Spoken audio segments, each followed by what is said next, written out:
You're traveling through another dimension. A dimension not only of sight and sound, but of mind. A journey into a wondrous land of imagination. Next stop, the Twilight Zone. Hey everybody, and welcome to Rerun Zone Live. My name is Rich, and I'll be your host for this live stream.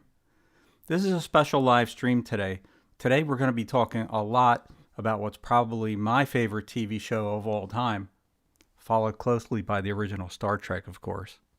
And I hope it's one of your favorites too. That's this one right here.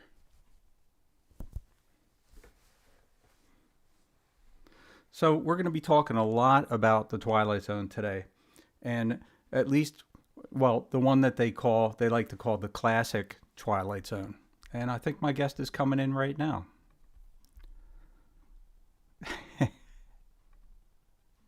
All right. Hey, Mark, what's going on? Hello, how are you doing? Life is good. I have no complaints. Every day is Christmas. Isn't that the truth? We try to enjoy every day and every minute we can, right? Yes, Just a well, I mean, I couple have of my own studio. I've got spaceship sets. I've got spacesuits, robots, you name it. I mean, I I'm a kid in a candy store. I write and direct and produce with my wife of 44 years, and it's no complaints here at all. you get to stay home a lot of the time and do stuff without having to venture out and with everything that's going on right now, it's probably a good Yeah. thing, right? Yes. Well, interestingly enough, we actually did a special 2-hour bonus episode of Space Command where we had our actors shoot their own scenes with their own cameras in their own homes, so that because it was the pandemic, and Right. it's on my YouTube channel and people can watch it, and it was great fun. Very cool. Very cool. For anybody watching my stream right now who doesn't know who Mark is, let me just tell you a little bit about him. Unless you want to tell them about, what your projects are yourself right now, Mark. I can run Sure. down some stuff. Well, go for it. If you, that's fine. Please do. All right, there's a lot of stuff. So Mark is the author of the Twilight Zone Companion, which is the encyclopedia as far as I'm concerned on all things Twilight Zone. I think I got my first edition copy back in the '80s. Mark, when did you Yeah. actually write the book? The book came out in 1982. I actually started it in 1977 when I was just fresh out of college from UCLA, and it was only 2 years after Rod Serling's death. So everything was exactly as he had left it. It was amazing. Right. Wow. So you got to go through all the studio and see everything, all of his notes and everything. Well, actually, his widow, Carol Serling, was still living at the house in Pacific Palisades, so I would drive there quite often, and I would go up to the attic where all of his the scrapbooks with all the clippings were, and I would take in the garage. There were 16 millimeter film cans of Twilight Zone episodes piled high, and so I would take home a stack of those and put them on the projector. They had the original coming attraction spots. They had the commercials, the original commercials. It was phenomenal. Many of these prints had never even been through a projector. So Wow. it was great. Yeah, it was quite a wonderful experience. And how did you come to do the commentaries for those the DVD Twilight Zone? Well, I've been a writer and or producer on every home video version of Twilight Zone since the VHS. So, VHS, Laserdisc, DVD, Blu-ray, Beta. yeah, and everything but that one, I guess. And so I produced the Twilight Zone Blu-ray set, and they came to me and they said, "Well, we called the DVD set the definitive edition. So what do we do to make this more definitive than definitive?" And I said, "Well, I'll do 50 commentaries on episodes." So I ended up doing 52 commentaries, and I did them with the writers and directors and producers and actors who had been on the show, and also with the people who had been inspired by Twilight Zone, like Neil Gaiman, um, or the creator of Mad Men, or whomever, Right. because Right. we're all children of the Twilight Zone in one way or another, and so it was a great experience, and I wrote the book back when I was in my early 20s because I wanted to learn how to write and produce TV, and by the time I was 22 or 23, I was writing television, so it really proved a great training ground.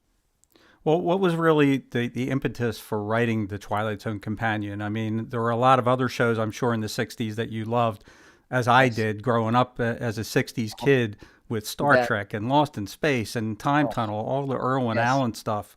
What brought you yes. to the Twilight Zone? Was it just kind of fate that? No, not Uh, at all. It was the three shows that made, and it's funny that you mentioned Lost in Space, 'cause we're actually working with Bill Mumy on Space Command. So and I've known him since I was 7.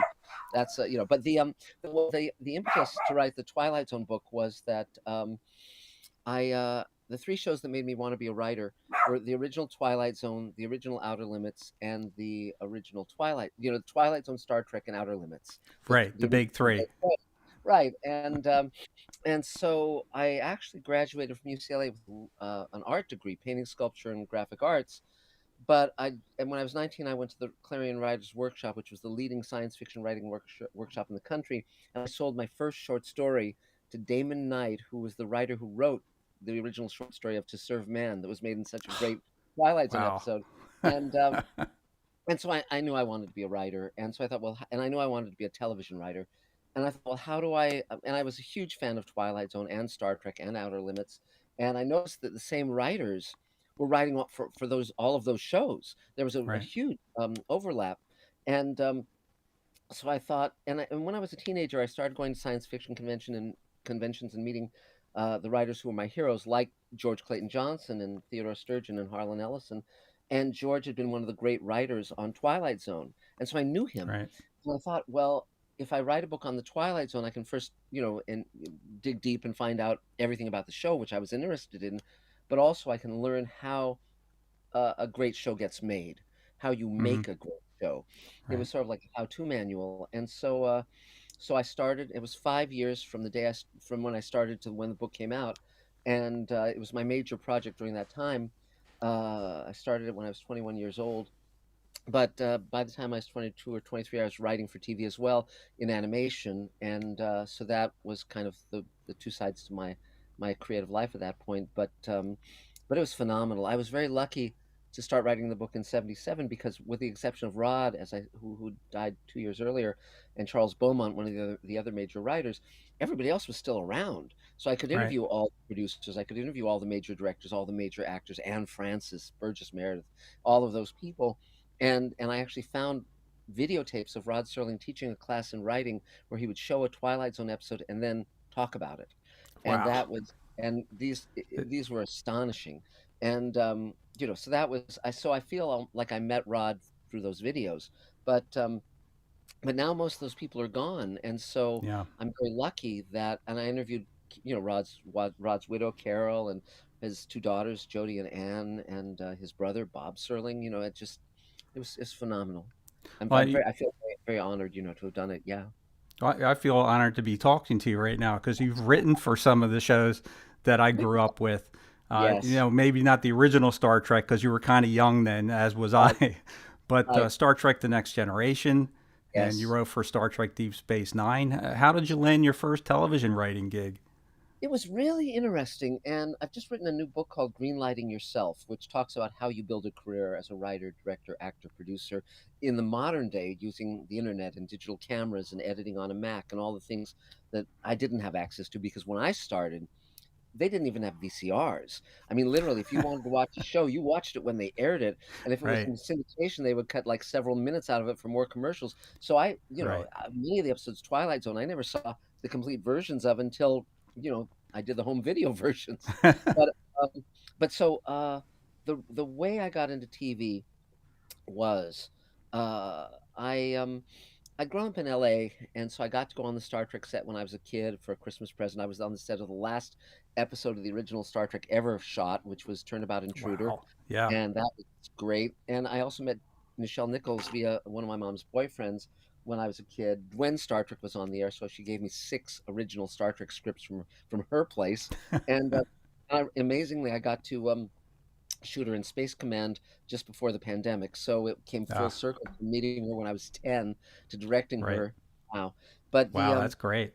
yeah, the way I got into TV was unusual. It was I came back from Clarion, the Clarion Writers Workshop, to finish my last 2 years at UCLA as an art student, and there was an adult education class being taught at UCLA, taught by the great Theodore Sturgeon, one of the great science fiction writers of all time. He had Right. written 2 great episodes of Star Trek, Amok Time and Shore Leave, and he'd written books and short stories and wonderful things. He was one of my heroes. And as an undergrad, we were forbidden to take the adult education courses. But I thought, well, hell with that. I'm not going to let that stop me. So I took the class, and Ted Sturgeon became a friend and a mentor. But his teaching assistant was a young man named Michael Reeves. And Michael had gone to the Clarion Writers Workshop in 72 and had started a career. I was 1975 when I went to Clarion, and we became friends. And when I met Michael, he was already selling novels and short stories and writing for animation and television. And I had never dreamed of being an animation writer. That wasn't, I mean, I loved cartoons, but I didn't want to write them. I wanted to write for Star Trek and Outer Limits and Twilight Zone. Sure. But Michael said, well, he was writing all of the episodes of a show called Space Stars, which had Space Ghost in it, and he said, "You want to write one with me?" And I said, "Sure." And so I wrote that, and then Smurfs was just starting up, so we co-wrote an episode of Smurfs, and then it was very obvious that I could write them on my own, and so that was my way into television, and I became sort of the god of animation. I wrote for all the major studios, all the major shows of that era. So it was real Ghostbusters and He-Man Right. and on and on. Black Star, Pole Position, the Littles, etc. But I was learning my craft while I was doing that, and it was very useful because you learn how to structure, you learn how to write on deadline, you Hmm. learn how to write a certain page count, you learn character voice, because if I can hear the voice of the character in my head, it doesn't matter if it's Brainy Smurf or Quark, or whomever, I can write them, and so it was great, and but my goal was to write for live action, and so I wrote a live action spec screenplay, and that sold, and it got me a pilot deal with NBC, and that got made, and um, and then I was hired to develop Captain Power, the live action science fiction kids show, which I came Right. to. I came to it with the idea that it would be the same as an adult show. We just treated it like an adult show, and then I vouched for Joe Straczynski, who had not written live action at that point, and they hired him as the story editor. And the producers were John Copeland and Doug Netter, who he ultimately did Babylon 5 with, which I also wrote for. Yeah. So, Speaking of so Joe Straczynski, right? yeah, I saw you yeah, wrote an episode in the first season of Babylon yes. 5. There are I not know many people. Yeah, not go many ahead. people got to write for Babylon Yes, 5. yes. And I'm probably one of the few people who has the series Bible for Babylon 5 from the first season, and it was very oblique. It said at the end of the season, one of the characters will undergo a major transformation. Right. And Hmm. I said, well, which character, Joe? And he wouldn't tell me. And it was sort of like, well, it's hard to write this show if we don't know where we're going. But he was very, but I did ask him at the time, because we'd been very, very good friends. And I asked him, I said, when he talked about the 5 seasons laid out and triple encrypted and all of this stuff, I said, is it like an outline of a long outline of the show, or what is it? And he said, well, no, it's mostly notes, so it was like, but he was very smart to say it's going to be a 5-year arc. Sadly, of course, he believed them when they were going to cancel it at season 4, so we kind of Right. sped up the chronology, and then Turner picked it up and he had that extra season. With hindsight, he could have paced it the way he wanted and not sped up the ending, Right. but Right. even That was so, a shame. I love yes, that show. yeah, He but was he another Rod Serling in my mind. Look at how many yes, shows he wrote, how many episodes, almost all of yeah, them. yes. Well, Rod, of Amazing. course, just like with me, Rod was his hero and his mentor and guiding star. We all wanted to grow up to be Rod Serling, and Rod showed that you can write at the top of your ability. You can write profound, profound drama and reach an audience and change the world. And so all of us take that responsibility very seriously. And it was fun on Babylon 5 because the cast was so amazing. Andreas Katsulas and Mira Furlan and so forth, Right. Bill Mumy. And uh, and so when I met Mira, uh, when we were shooting the first season of Babylon 5, I knew that I was going to write for her again, and I created a character for her in Space Command. And Right. sadly, we lost her during the pandemic, but Yeah, I couldn't uh, believe that. no, it was a She shock, and it still was looks so vital, I know. Well, it was West Nile virus. It wasn't even COVID. It was crazy. But Right. but it was an amazing cast on that show, and I learned a lot from it. But science fiction is very lucky because we have such an amazing talent pool of actors, and it's just thrilling to work with them. I mean, I can't, Right. you know, I'm glad I'm not working in soap operas or something. Not to diss those actors, because there's many great actors there too. But when you get to work with, Robert Picardo or Doug Jones or any of these Yeah. people, Yeah. Marta Kristen's in the new show I'm doing, and Oh, Veronica excellent. Cartwright. and Barbara Bain, so it's just like, Really? wow. Yeah, yeah. Wow, And that is great. Ethan Phillips, and just on and on, Armin Yeah, Shimmerman, etc. So right, it's great fun. Yeah. But so that's how I got into TV. And then fortunately I came up during a period when I started, there were only three networks in syndication. So there was, you had to really right. know who you were working with and what you were, I was very good at pitching. And I came up during a period when there was a lot of freelance opportunities. So you could be a story editor or a producer on a show, but you could also be writing freelance scripts for, Forever Night or Space Precinct or whatever. Hmm. So it was great. It was great. Did you want to speak about Space Command at all? I mean, Oh, that's a fairly recent project of yours, right? yes. You just Yeah. it's still in production, isn't it? Yes, it's my favorite show. So um, a few years ago, I noticed that a lot of the science fiction was tending to be sort of very dark and dystopian and nihilistic and saying the Hmm. future's terrible and there's nothing you can do about it. And I grew up with the original Star Trek that said, okay, we're going to have challenges, but we can reach across boundaries and barriers and create a future Right. worth living in. And it inspired millions of people around the world to become scientists and teachers and members, of their community doing good works and so forth. And people forget that Star Trek was during the Vietnam War. It was during Hmm. riots in the streets. The cities were burning over racial tensions. But Roddenberry was an optimist, and he was hopeful, and he believed in people, as did Rod Serling. And so I thought I wanted to create a show that would have that same hopeful vision of the future, and I wanted to do a space going show. And a lot of my friends are showrunners. They run various series, and they said, well, let's team up and take this into a network and get a pilot deal. I knew that if we did that, they could cut me off at script or they could cut me off at pilot, and no one would ever see it. So for over 20 years, I've been running a roundtable of writers and directors and actors and producers just to create a supportive community in Hollywood, and it's grown to several thousand people Right. now. And I've been hearing about crowdfunding, and I never raised money. I'd only worked for the studios and the networks. I'd never, I thought, well, let's see if I can. So I set a goal of $75,000 to raise over 2 months, and we raised that in 3 days. And we went on to raise 200.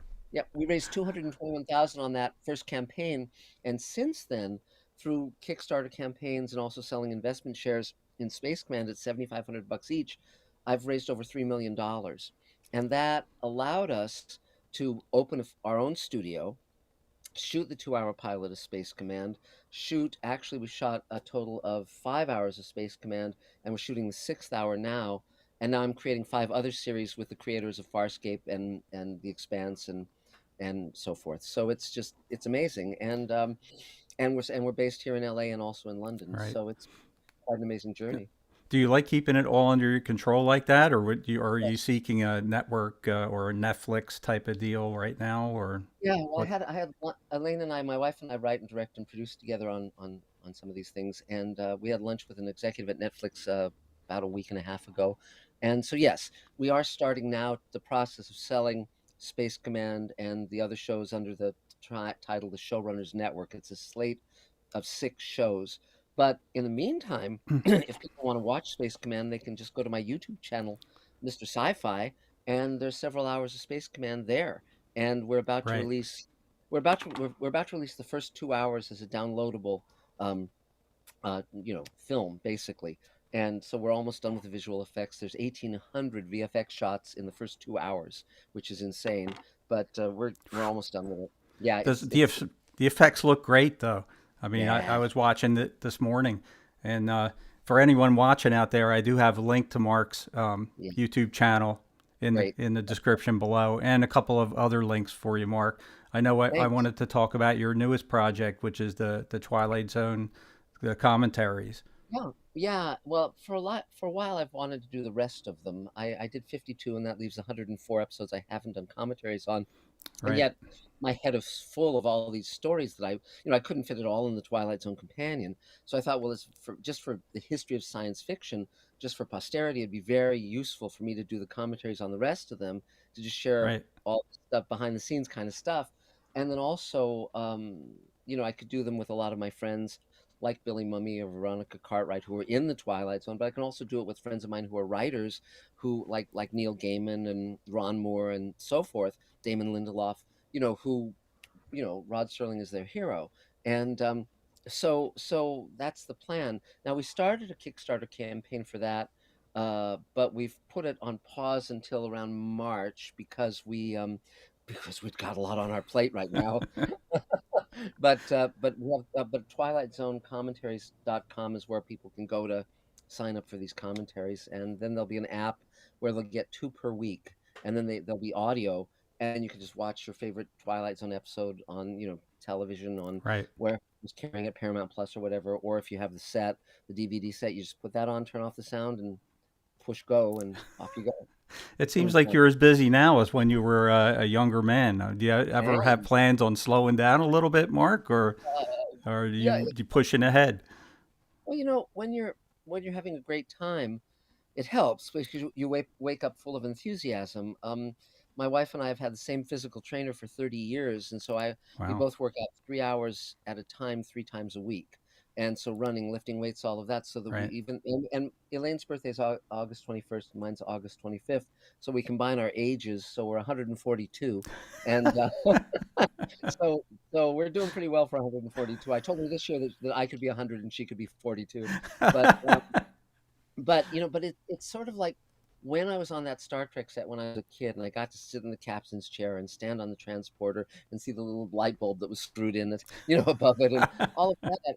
It was magical. And so now when I Yeah. set onto my own spaceship sets, I get that same thrill.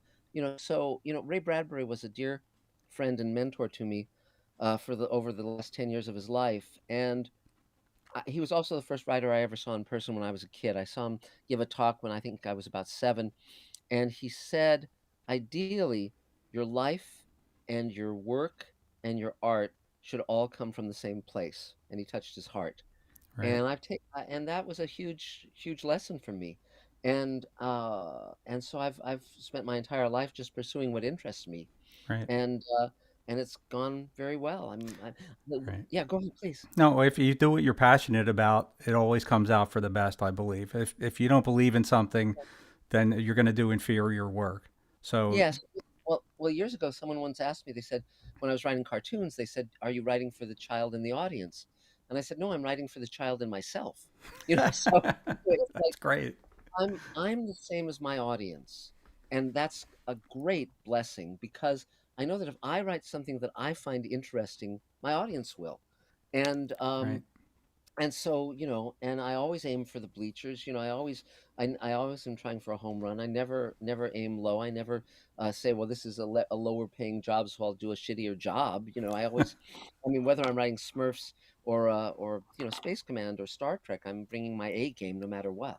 Yeah. So that's what Uh, you do. I'm really looking forward to your new commentaries. I've been watching some of your Twilight Zone minutes on your YouTube channel, which again, Yeah, anybody that loves the Twilight Zone, you have to check out Mark's YouTube channel, that's Mr. Sci-Fi. Just do a Google search, go on YouTube, do yeah, a search for it. I have a link in the description.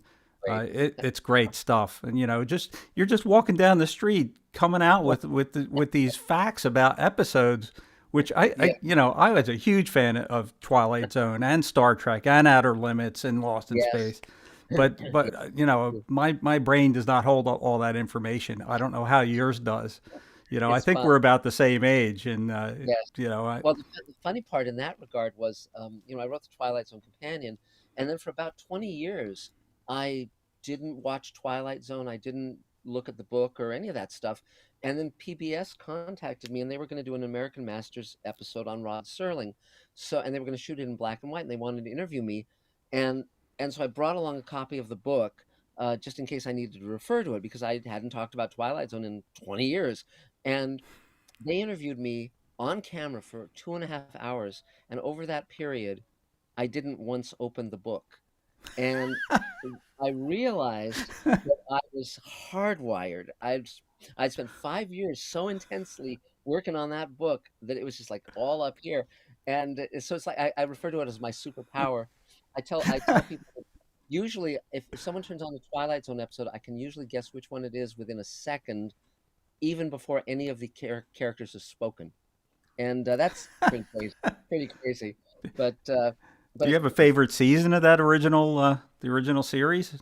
season one is fairly astonishing. I mean, Yeah, week after week, when you think that Rod is writing, one week he's writing the After Hours, the next week he's writing Walking Distance, and then the next right. week he's writing, The Lonely. I mean, my God, the quality week after week after week is phenomenal. But I think every season of the Twilight Zone you can find some just classic, brilliant episodes, even the hour-long Yeah, ones.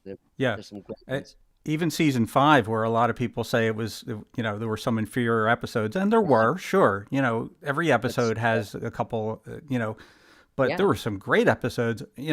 How would we do without William Shatner in Nightmare Nightmare at 20,000 feet. 20,000 feet? Yeah, or In Praise of Pip, that's a great episode. In And Praise Praise of of Pip, the I mean, so masks. yeah, Uh, yeah. Well, you know, I'll tell you something about the Masks that's really amazing. The Masks is a great Twilight Zone episode written by Rod Serling with amazing masks crafted right, by William Tuttle, the great makeup genius. right. Eye of the And so Beholder. yeah, and Twilight Zone stuff from the Twilight Zone props or costumes or anything like that are rare as hen's teeth. You never come across them. And in fact, my friend Doug Hayes, who directed for Twilight Zone, he did numerous episodes like Eye of the Beholder and The Howling Man. But one of the ones Hmm. he did was he did the Invaders when Agnes Moorehead was attacked by those two little spacesuited Right. guys, Hmm. which he operated and designed. And he told me that he used to have one of those on his coffee table here in Los Angeles, but the smog ate it away. And he had to throw it away because it just disintegrated. You never find Twilight Zone stuff. But recently, I was the guest of honor at the Rod Serling Fest in Rod's hometown of Binghamton, New York, and I had got to have lunch and dinner with Jody Serling and Anne Serling. And Jody took me downstairs in her place, and there on the wall were the masks from the masks, the original ones. Wow. Explained to me that What a Rod brought moment. Yes. So when the episode was made, Rod brought them home, and they were on the wall for a while, but they creeped Carol Serling out, her mom, Sure. and uh, and so they were in the garage for a long time, and then finally Jody just said, "Can I take these?" And she put them in a frame, and they're there on the wall. And I said, "Can I take a picture with these?" And she said, "Sure." And that was just super, that was so cool. But yeah, but I mean, in praise of Pip, Serling was talking about how he was written out and how he was just repeating himself, and there was that in Mm, some cases. But any guy who could write in praise of Pip or The Mask, any of those things, yeah. I mean, that's any writer would be proud to have those as the best they ever did, Yeah. So Yeah. he was, Even if his output was down to 50% of what he was in right. season one, it was still better than Yes, most of the other writers at the time. yes, yes, and then the Living Doll, the Talkie Tina episode Oh is yeah, that was fifth and it, season too, right? yeah, there's great stuff in there, and no, so I think, I mean, it's just an astonishing show in every way, Yeah. and I'm very glad I wrote about something that has lasted because when I wrote it, I had no idea if it would if the Twilight Zone book or the Twilight Zone itself would be remembered, 30, 40 years on, and Yeah. here we are. So Yeah. whenever I ran into Carol Serling, she would always say, "Can you believe that it's still going on? That it's still, that we're still here doing this?" And I said, It's just great, Carol. I'm very pleased, and but not surprised, because in my experience, when something is brilliant and when it's the best of its kind, it gets noticed and it lasts. I mean, Yeah. people are still watching Casablanca. They're still watching Citizen Kane. I mean, quality does not. Sometimes you have great work that it gets lost in the shuffle, but in the case of Twilight Zone, certainly it deserves its reputation. Yep. It sure does. Rod's characterization was second to none, and that's Yes, what makes yes, a great story. yes, Besides having a good idea, you have to have great yes, characters that you care about, and you always yes. cared about. In a 20 was it 24 25 minute episode, Yeah, you yeah, you yeah. learn to care about these characters.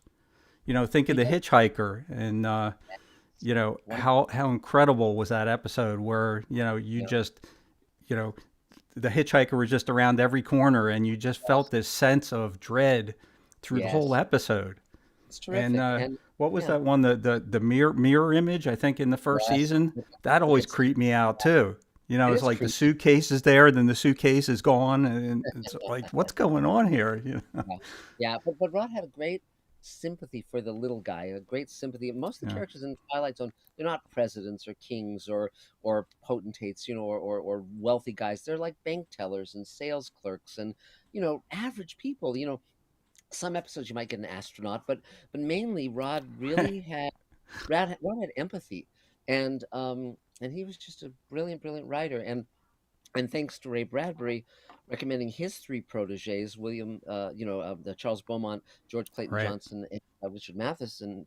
Charles Beaumont, Richard Matheson, George Clayton Johnson were phenomenal writers, Right. and they were on Rod Serling's wavelength. It was Yeah, great. yeah. One of my favorite first season episodes was Third from the Sun. I can watch that Yes, over and over again. There's just yes, something about the way it was shot, it's and the great. music and everything in it was. Yes. And I think that was that Charles Beaumont or Richard Matheson. I forget It now. was Third from the Sun was based on a Matheson short Oh, story, and that's it was adapted by Rod Serling, and it's directed by Richard L. Bear. It's a great episode with Fritz Weaver and Joe Morose, right. and yeah, it's terrific. I mean, and again, it's dealing with the fear of nuclear annihilation. But see, the Right. cool thing about Twilight Zone is because the characters are so human, and we can identify with them, and even when you know what the gag is, even when you've seen the episode, that doesn't lessen its enjoyability because you can watch them Right. again and again because, as you said, they're human stories. They're great. Yeah, they're repeatable, and that's what's great about the Twilight Zone. Those original ones.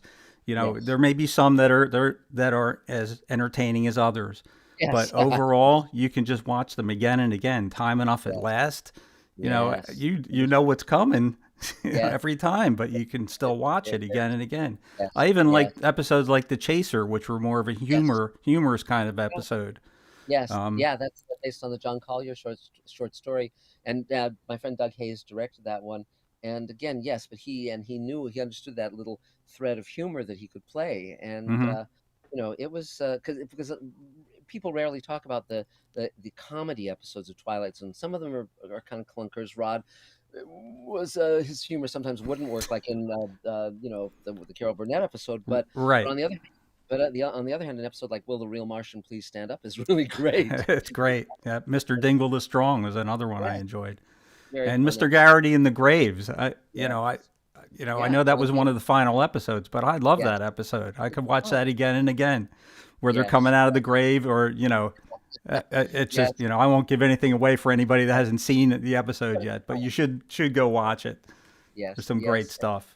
yeah, absolutely. And again, it was great to learn from Twilight Zone how to write, how to create a story. And one of the shows that I'm creating now and talking to the Serling Estate about is a show I'm going to be doing called Rod Serling's After Twilight, because Rod dictated everything he wrote. He dictated into a recorder, and then a secretary would type it up, and that included scripts, letters, speeches, everything, and all in his distinctive style.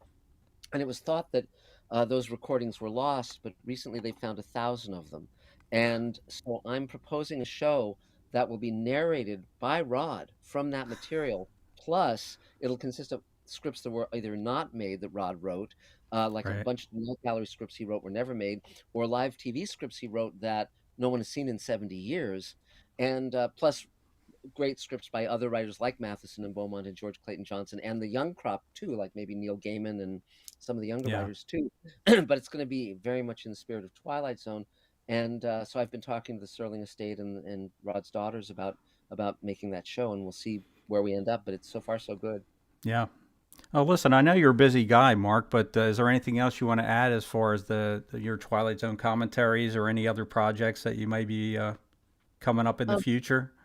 Well, the fun thing is that if people want to follow me and see what I'm up to, Mr. Sci-Fi on YouTube, I'm posting every few days. For instance, I just posted a video, the title of which is "Real Ghostbusters Writer on Ghostbusters Afterlife." So I just saw the new Ghostbusters movie, and of course, I have a unique perspective because I wrote for the animated show, Right. and I thought it was a really good job. But people, I basically on Mr. Sci-Fi, I talk about the work I'm doing now, like Space Command or Rod Serling's After Twilight. But I also talk about, Friday the 13th, the series, which I story edited, or Sliders, which I produced, or, any number of other things, so Space Precinct. You Space never Precinct. mentioned Space Precinct. Yeah, That was one of my like favorites at the time. I just loved that yes. show. That's just strange. Jerry Anderson, right? That's right. That I think may have been the last show he ever did. Yeah. Yeah, I wrote three or four of those, and yeah, it was really an interesting show. But yeah, so I mean, I'm so lucky to have been part of so many interesting ventures, and still going strong. So, but no, this is one thing I'm very grateful for. Also, is that that so many of us sort of have the same heart. I mean, when I talk to you, it's clear that we're kindred spirits, you know, and I Yeah. find that true of so many of science fiction's fans. They have an open heart. They have a love, a true love for this, and and science fiction as opposed to like a romance novel or whatever. And not to diss romance novels, but science fiction is always looking outward and upward and saying, okay, what's coming? What's going to make us better people? What's going to make us, Right. you know, I mean, I'm rooting for Elon. I'll tell you. I hope we make it to Mars. I really hope he beats the Chinese to Mars. You know, I really do. But you know, because if the Chinese land on Mars, it's just going to be for their country. But if Yeah. Elon makes it, if Elon starts a colony on Mars, it will be two things. It'll be for all humanity, like the moon landing was. So that's Right. very important. And the other thing is, when I was growing up, I was reading all those books by Heinlein and all those other writers where some crazy billionaire funds, you know, space travel. And and with a needle nosed rocket ship, you know, just like you know, Oh yeah. Yeah. here. Like And rocket ship XM. yeah, and I never dreamed that that would happen in reality, you know, and then there up pops Yeah. Elon Musk, and my God, you know, Yeah. it's exactly what we all read, and so we'll see what happens. He's putting We'll all those satellites up in the air, right? Doing yes, a worldwide right, internet. What, like doing 10,000 it. satellites or something? Yes, yes. Well, the interesting thing, because everything he's doing now is an application toward Mars. So, for instance, that Mm-hmm. multi-satellite system would work equally well on Mars.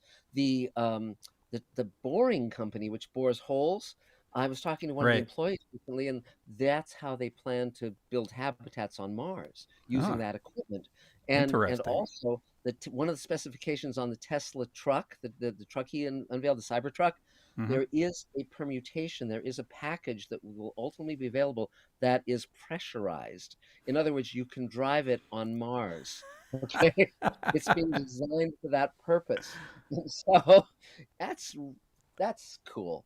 You That's know, there's I, no I hope that it happens. You know, there's some people that still don't believe we landed on the moon. So, no, and I think we should shoot each of them to the moon just to prove it. You know, it's man, you know, because it's like, well, brother, I'm really glad that that one of those guys got in Buzz Aldrin's face and Buzz Aldrin punched him. You know, it's like yeah. here's this Yeah. 5-year-old guy just Yeah. ticking. You know? That was And it's like incredible. because the guy that he hit, the Buzz Aldrin clocked. You know, he wanted to like have him arrested for assault or whatever, and the judge said, Yeah. "Get out of here." You know, it's Yeah. like, you know, yeah, and should have, but yeah, so it's great. But I've really enjoyed our Yeah. talk. People can just go to Mr. Sci-Fi and Twilight Zone Commentaries.com and we're all good. It's been a real pleasure having you, Mark. Thanks a Yes, lot for coming on. I'm really hoping to see more of your projects soon, and I'll be you looking bet. forward to those commentaries on the Twilight Zone. Yeah, So well, it's thanks going to keep again for going. joining us. You It was a bet. real pleasure. It was a real honor speaking to you as well. Well, I've really enjoyed it. So, well, we'll talk again in the future. And if you're in LA and want to see our studio sometime, just let me know because That there's would be robot. awesome. Yeah, that'll be cool. Well, good. Well, stay Yep. safe and stay well and have a great holiday. Thank you. You do the same. Take care. Bye. All right. Bye bye. All right, guys. I hope you enjoyed that interview with Marc Zicree. He's got a lot of stuff going on, and the man is a walking wealth of knowledge when it comes to science fiction and the Twilight Zone. He's incredible. So check him out. Check out his YouTube channel, and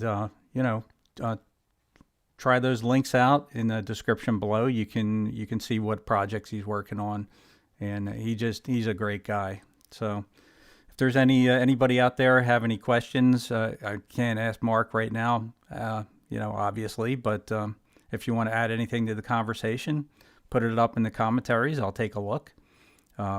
Captain Action, hey, thanks for coming back.